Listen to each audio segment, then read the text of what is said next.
These cards may not be the heart and soul of your strategy, but they help fill the gaps where your class may not be able to do so. Hey everybody, I'm Espira, and in this video we'll be covering the neutral cards for Shadowverse Worlds Beyond's first set, Legends Rise. Kicking it off with the bronze card, we have Ruby Greedy Cherub, a 2-cost 2/2 with fanfare. Select a card in your hand and return it to deck. Draw a card. If you're a deck that is lacking a level of consistency and you need to be able to cycle cards out of your hand, these kinds of abilities on a body, a 2/2 for 2, very much welcome. Then we've got Vigilant Detective, a 3-cost 3/3 last words, add a detective lens to your hand, so 3-cost 3/3 is pretty good stats wise. And then the detective's lens is a 2-cost amulet with engage, destroy this card, select an enemy follower on the field, and remove ward from it. This could be really cheeky if you know that you're teching specifically into like the Havencraft matchup or something like that. Won't come up too often, but someone's gonna lose to this and be really upset. You guys might not realize it, but it's a brand new YouTube channel. So if you like what we do here, subscribe button down there would be much appreciated. Then we've got Goblin Foray, a 5-cost spell, summon 5 copies of Goblin. And Goblin here is a 1-cost 1/2 token. So this is actually pretty decent in some specific strategies. I think something like Abysscraft would love to have a way to effectively generate 6 shadow on turn 5 if it doesn't need to be able to do anything else. Obviously, if you're playing an aggressive swarm strategy, just being able to deploy 5 bodies that your opponent might not be able to deal with, and then next turn you could buff them or attack with something that has Storm or whatever to help close out the game, can be something really annoying on that front. Moving on to the silver cards, we have Apollo, Heaven's Envoy.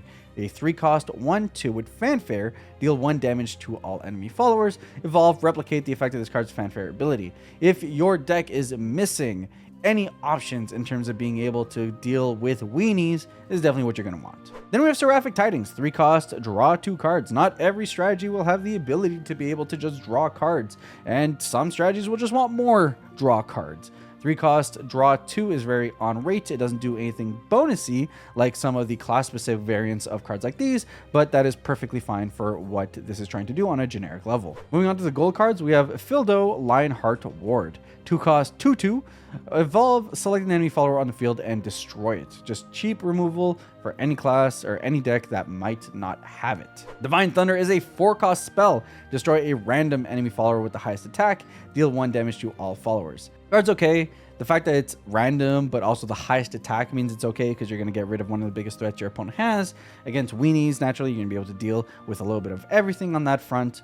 I think the big thing about these neutral cards is that they are fine. They are good enough to be able to slot in any strategies or any decks or any budget-oriented decks that just may not have the cards necessary to flesh out specifically what they're trying to do. Of course, we've got the legendary cards, though, and these are a little bit more flavorful in terms of what they provide us as options. We have Olivia, Heroic Dark Angel, a 7-cost 4/4 fanfare. Draw 2 cards, restore 2 defense to your leader, recover 2 play points. So she effectively costs 5. And on Super Evolve, select another unevolved allied follower on the field and Super Evolve it. There are some cards that care about being Super Evolved because of their end of turn abilities or stuff like that. I think Olivia combos really well with cards like those. Naturally, you get the ability to have 2 rushers for the cost of 1, assuming that you're playing 2 cards that turn. So I do like what Olivia does here and probably presents itself as a pretty staple card in very specific strategies, probably beyond set 1. Finally, we have Ruler of Cocytus, a 10-cost 10/10 fanfare. Replace your deck with the Apocalypse deck. The Apocalypse deck is a deck of 10 cards, which are incredibly powerful cards that will probably end the game if you're able to rip them out. You get 3 copies of Silent Rider, which is a 6-cost 10/10 with Storm. You get 3 copies of Servant of Cocytus, which is a 1-cost 13/13. 3 copies of the Demon of Purgatory, which is a 5-cost 9/6 with fanfare. Select 2 enemy followers in the field, deal 6 damage to them and the enemy leader.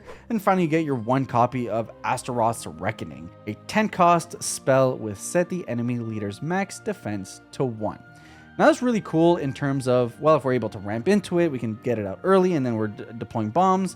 Although I will say being able to put out a 10/10 without doing anything else could potentially not be enough to be able to stabilize the game for you to be able to see the next turn. However, if we do something like Dimension Climb after playing Rule of Cocytus, we refresh our hand, draw some new cards, refresh our play points. Now we're in a position where we could potentially just close out the game at that point. So there's definitely some fun options. There's definitely some build around strategies you could build with this, which will be fun to explore. As you can see, neutral does a really good job of just filling in the gaps. It has a bit of removal, has a bit of card draw, has a bit of consistency, has some boss monsters that if your deck is missing any of that, as you work towards your optimized strategy at any point in time in this first set, you've got a little bit of options to kind of fill in the gaps. With that said, what's your favorite card in the neutral category? Let me know in the comments down below, and I'll catch you guys on our next one.